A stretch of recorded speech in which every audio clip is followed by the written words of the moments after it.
Welcome to the Tuck Shop Podcast. I'm Matt Cernell, recording here a little bit off campus today, but I was on campus most of the day.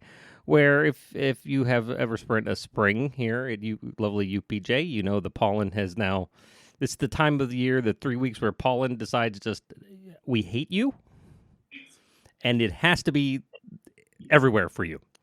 So before we welcome our guest today, I do want to take a couple of quick reminders for you. Including one big new one. So I'm going to keep it pretty short but straightforward. Golf tournament still coming up May 31st. Spots are available for foursomes as well as sponsorships. That's at upj.pitt.edu/alumni golf. Link is down below in the description. Excuse me. As well as the big new one. The one we're really excited about is we have a limited opportunity as far as number of available participants. So you don't want to wait long on this one. We are doing UPJ night with the Pirates. June 6th, Thursday night at PNC Park. The Dodgers are coming into town to play the Pirates. So it should be, no matter what, a good game. It's certainly something exciting going on. The link to get tickets for that is down below as well. And you definitely want to make sure, if you're interested, get in on that early. Like I said, it is a limited number available to you for us to use. So for our first year out, we're going to see what it's like, go from there, and hopefully it's going to be a great time, no matter who wins that one. All the other links, as always, down below in the description of the podcast. We really do appreciate everyone who's been using those to register for events and keep their information updated and so forth. I don't have David with me again this week. He's wrapping up his vacation. But we get to welcome our first alumni guest who actually reached out without us having to ask and said, I want to participate in this insanity. Addi, welcome.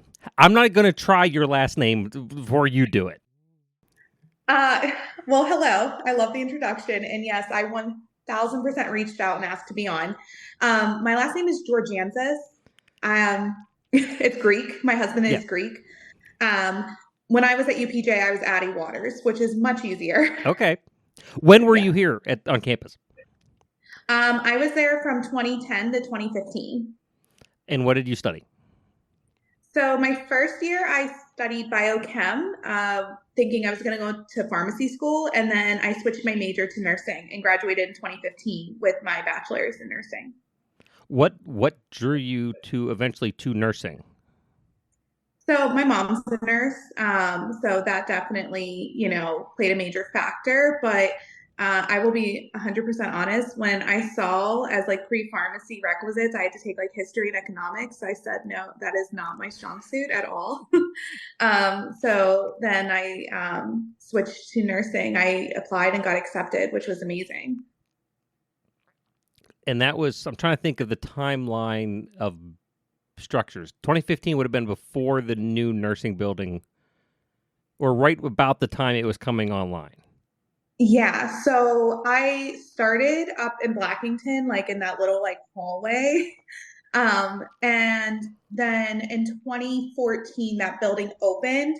Or I guess 2015, technically. It was my last semester there. I had a few classes and got to go into the building, which was cool. So you get a little bit of both worlds. This is kind of always the fun part. You don't have that. You get to know a little bit of what you would have seen for 4 years, but...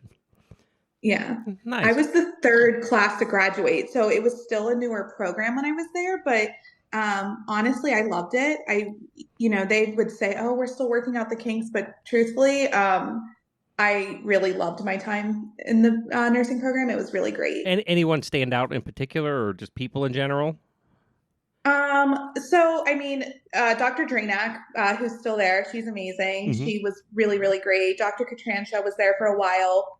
And then, of course, I made so many good friends. I'm still friends with Amanda McDonald, who was an AGD with me, Cassie Stein, who's now Cassie Casciato. She was one of my best friends. I still see and talk to a bunch of people, even though I'm now in New Jersey. I'm not in Pittsburgh or in Johnstown anymore either. So that was, it's great. Like, I feel like I met a family there. Truthfully, what brought me to UPJ was my brother, Drake Waters. I was going to ask you about that.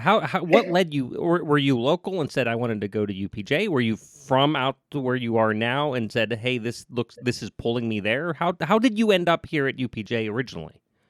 Yeah, so I was born and raised in Pittsburgh. I am a Yinzer. I'm up here in the New York metropolitan area How's now, that but I'm going still a for Yinzer. you? Oh, it's interesting. I do love it. I love it. I love New Jersey where I'm at now, but I lived in the city for 7 years and it was crazy. It was a good crazy. I had a lot of opportunity and, it's really great. I miss Pittsburgh. I miss Johnstown, but I was that annoying little sister that followed my brother everywhere. He's only a year older than me. So I followed Drake to UPJ. He went to Central and some of his friends like Rob Wiederstein and like a couple of his other friends went I to know Rob UPJ as very well. well. Everyone knows Rob. I feel like he's like a UPJ legend. We'll be at the golf tournament, by the way.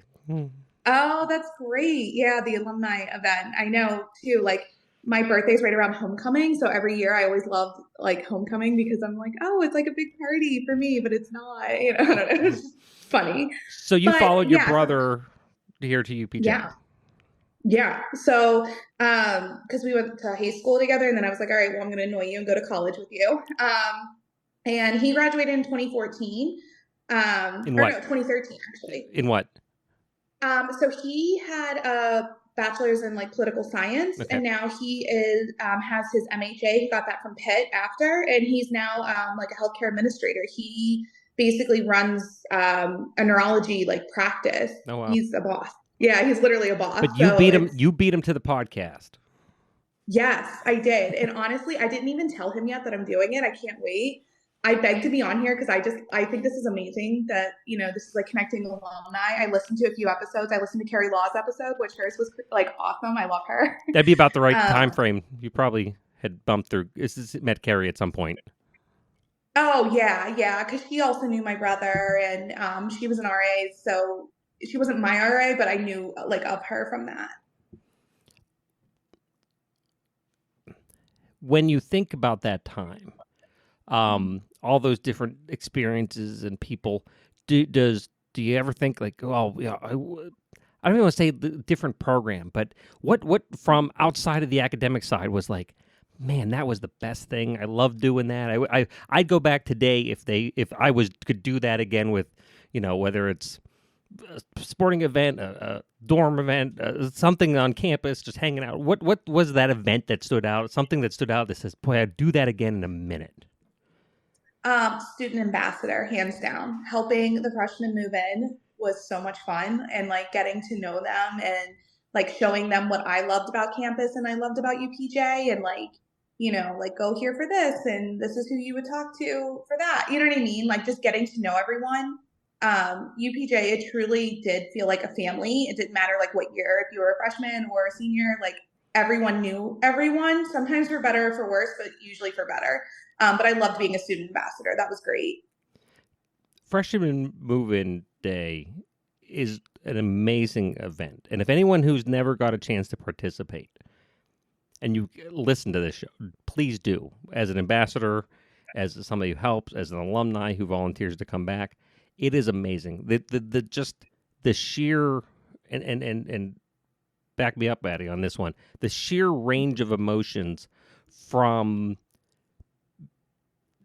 parents who are beside themselves, that what happened, this was kindergarten 2 seconds ago, now I'm leaving my kid at college, to also parents, hey, I got 3 more helping me unpack, can I leave them too? And everything in between, and the excitement and nervousness, there is almost that special energy. Yeah, 100%. So truthfully, I helped Drake move in on his freshman day. And I remember I was like so excited, like I can't wait to go to college and like do something like this. And then it was my freshman move-in day, but Drake was also moving in too. He got to go to campus early, so like it was just so special because it was like our whole family was together, and it was just really really great. But I also got to like sort of see people and meet everyone, which was really nice because it was before like starting classes. Like I was terrified as a freshman, like moving away, going to college and starting something new. So it was nice to kind of have some time to ease into it. It was, I mean, game changer for sure. Because that would have given you. I'm trying to think of the schedule in 2015. Would have been like what 4 or 5 days before the start of the term. A couple of Yeah, that's usually like what they did. So I'm like trying to remember. I lived in Hemlock. okay, Yeah, so that was great. I remember too, like it was easy for my mom to like pull her car up where like in front of Laurel there were like actual parking spots, yeah. but everyone took them. So like I was like, oh yeah, like it was easier to move in because my brother lived in Laurel, and I'm like, oh, this was so much easier on my like I kept like trying to compare it to his day. But even still, both days were such a blast. But yeah, no, we got to like move in about like 4 or 5 days. I think it was like a Thursday, and then classes started Monday or even like a Wednesday. And then as an ambassador, you got to move in like Monday or Tuesday, Yeah. which was really great because then you got to get settled, and then help them move in. So like I got involved with that because I just was talking with Sherry Ray, who knew my brother very well, and then Who's like I still a got big part of connected. campus today? Still there. It's I a big part bet. of campus. Yeah, she's amazing. So she was like, well, why don't you be a student ambassador? And I was like, oh, that would be great. So I did that. And then also I worked like, I guess unofficially with the tuck shop. I was a student liaison because I studied a lot like with nursing. So on like weekend or yeah, like Saturday nights, I would like sit in the tuck shop and I would be like the point person if someone needed help with like something in the game room or like there's something going on in the Mountain Cat Club and like setting up like the microphones or stuff like that. So it was a great campus job because I got to like see everybody, but I was still able to like study and I would bring like my friends. Like we would all just kind of like, hang out and everything. So it was a really great job. So like all of that was like connected together, like being a student ambassador for Movement and for the tuck shop.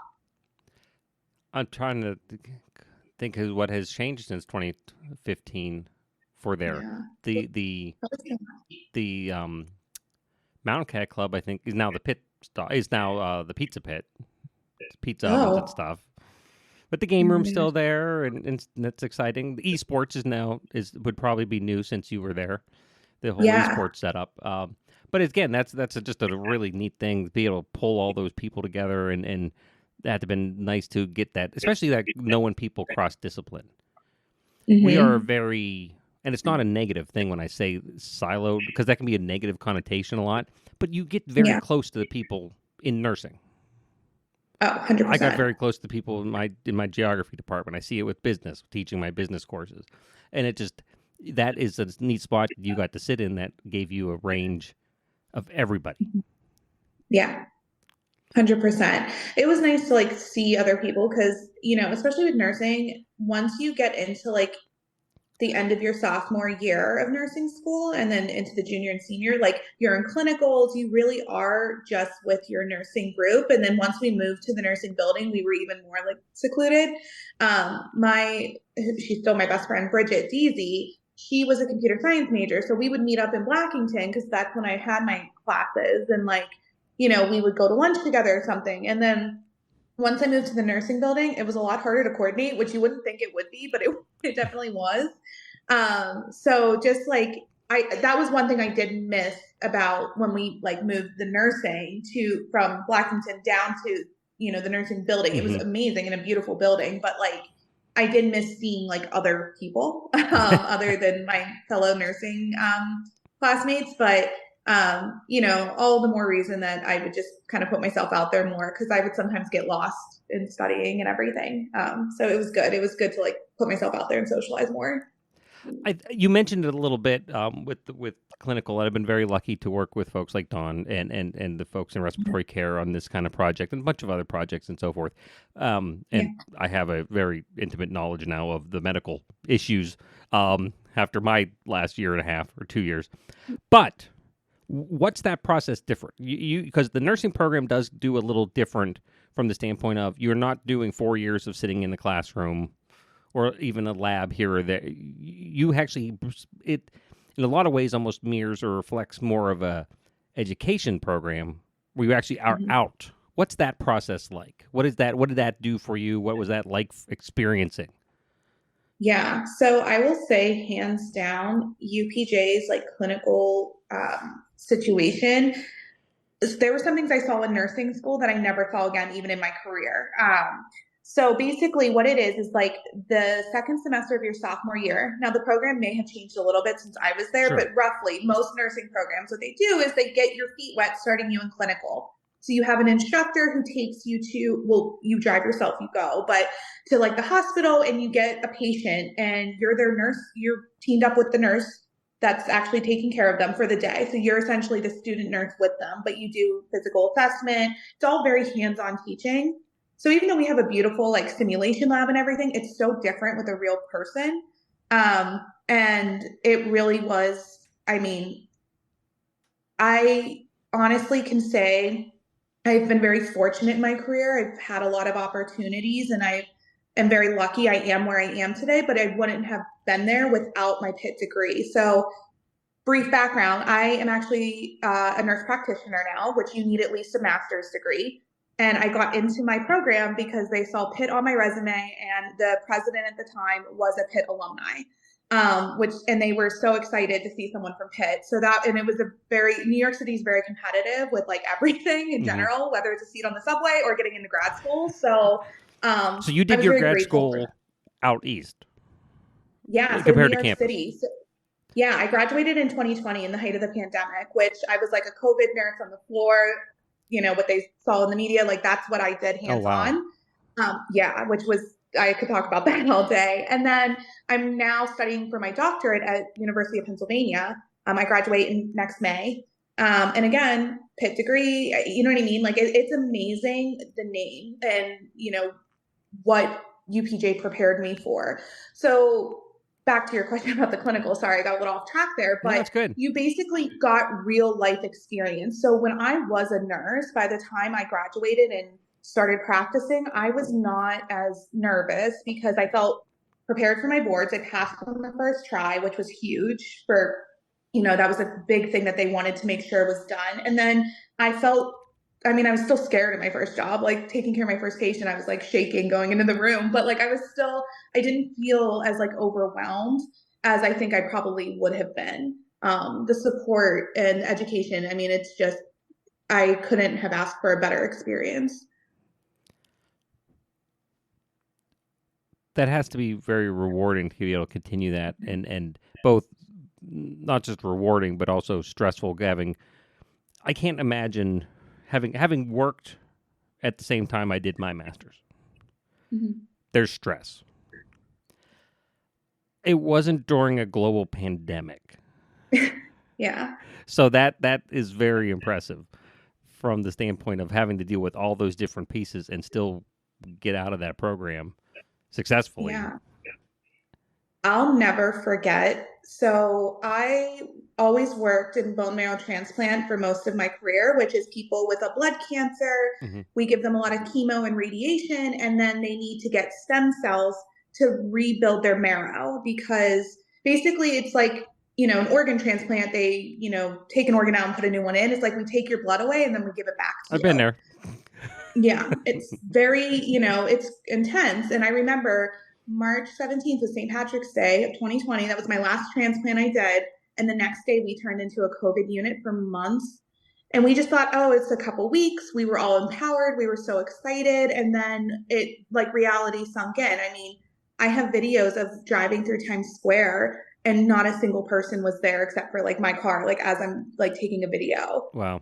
I mean, it's like New York is still recovering from the pandemic. It's a different city now than when I, moved there in 2016. But I think that being a nurse in the height of the pandemic in the epicenter, it changed me forever, for better, for worse. It's some good and some, bad. I think that, being at UPJ and having like a solid foundation and knowing, honestly, like they actually taught us, like in one of our classes, our community class, like how to deal with like disasters and so like there was actually like a couple of lectures and everything like that, like disaster preparedness and like what would you do if a pandemic happened. I mean, it was like, you honestly, and I asked some people like that I work with, I'm like, did you guys ever learn about any of this in school? Like I remember taking like we had like a test on it. Like it was one of our like chapters or Yeah. whatever. And they're like, no one ever told us anything about like triaging and all those sorts of things. I mean, everything that we dealt with, I was at least somewhat exposed to, not thinking it would ever happen, but it wasn't my first time hearing a lot of the things that we were dealing with. That's amazing to just hear those pieces, Yeah. because everyone has a different take in what they took from their education and how that affected that time, and Mm-hmm. is very it's very interesting then, and very nice that we were able to do that. I often think Yeah. about anytime a student comes through when I'm there at the doctor, like, yes, I'll talk to them, because I'm thinking it could be you, it could be the next Addy or the next Yeah. whoever that gets that experience. Um, what would you give advice wise to current students that you would say, I did and I did right, or you know what, I would do this differently? I think one of the things that I did right, and this can apply to nursing students or just any student in general, is if there's an opportunity or like if you're doing an internship or a professor offers for you to see or do something, do it. Because again, and truthfully, I can only relate it to nursing, but there were some things I saw in nursing school that I never saw again in my career, even working in New York City and during the pandemic. So if you have an opportunity to go listen to someone speak or like, go, take this internship or, volunteer doing something, do it because UPJ has so many connections that you should seek out every opportunity. I think probably the one thing maybe I would redo is I think that I would sort of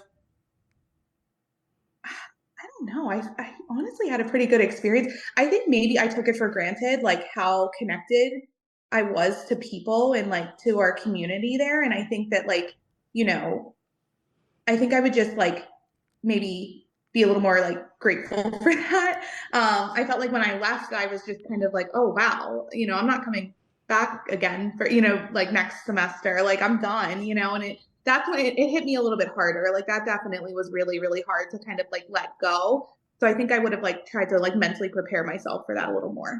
And that's somebody who's many years older than you are at this point. That's life. Mhm. Yeah, exactly. So too, so you never really think about it until it's over. Um, but what a very unique, what a fun, amazing story. Yeah, Um, thank you. especially for our first, like I said, the first volunteer into this foray. I'm glad. I'm glad. How did you eventually find us doing this? Yeah. So, how am I so crazy and saying and begging to be on? So basically, I follow UPJ Nursing on Facebook, and then also like UPJ and the alumni page. Okay. And I saw you guys like promoting it, and I didn't even know that there was a podcast until I saw it promoted there.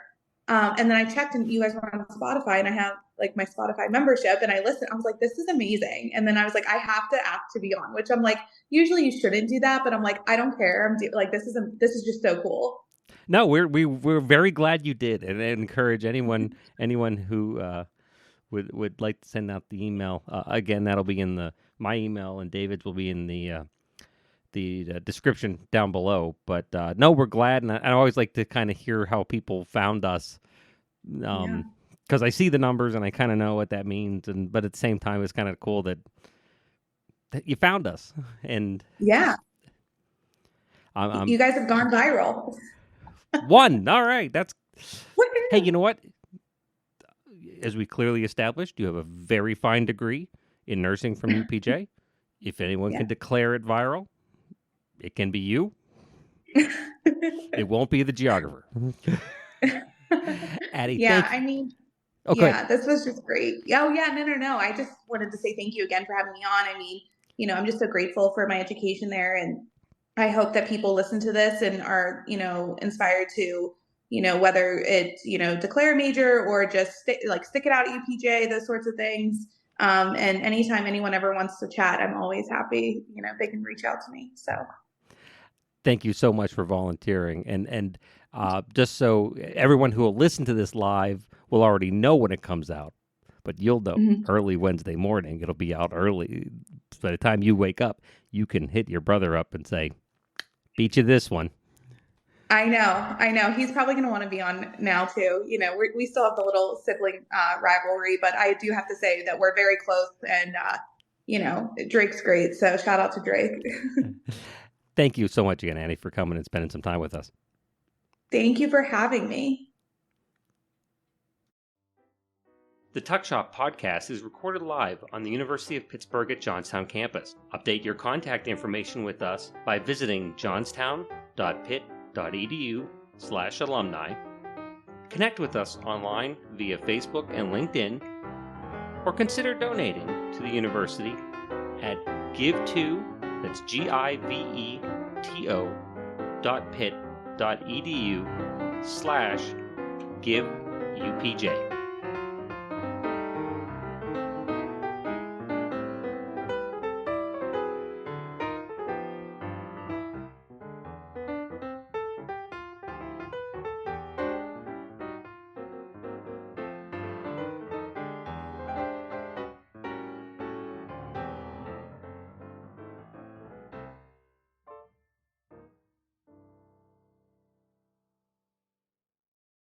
This has been a production of Quantum Wave Media.